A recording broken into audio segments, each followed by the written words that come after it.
Well, by now your house might be filled with the great smell of that Thanksgiving turkey already in the oven, but you might need some tips if you let your turkey cook a little too long.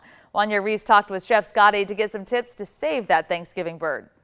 So prepping is the key thing for any type of meal you do, especially for Thanksgiving. But when it comes to a turkey, size matters, of course. The bigger your turkey, the more you're gonna have to do with it as far as throwing out stuff like that. So I say get you a medium-sized turkey. Don't get a big one because it may seem to go to waste.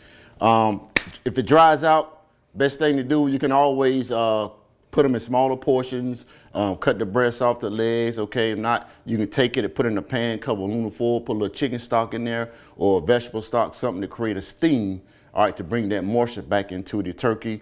Throw a little butter in there and you're bringing it back to life, so to speak. So that's another tip for you.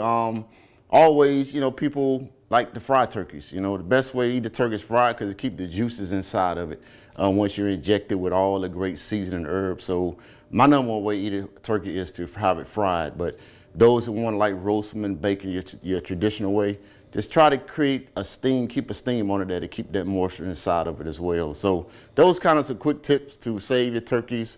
Also, if you got leftovers, you can freeze them, put them in the refrigerator. Refrigerator about up to 3 to 4 days. After that, put them in the freezer, lasts for 3 to 4 months. Now, how it tastes after 3 or 4 months, I'm not sure, but you can keep it in there. But again, a big turkey, remember a big turkey, it takes longer to cool down. So as it's cooling down, it's gonna cause bacteria. So make sure if you got a big turkey, cut it down into portions, okay?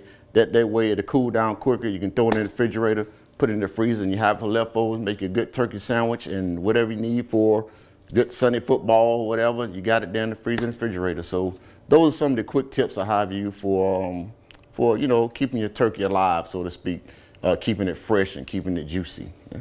Oh, all good tips there, especially because that leftover Thanksgiving turkey is always the best. When it comes to using your turkey timer, it's important to notice that they only check the internal temperature in one spot. So you need to also check the thickest part of the breast, the innermost part of the wing, and the innermost part of the thigh to make sure that it is all done and ready to eat.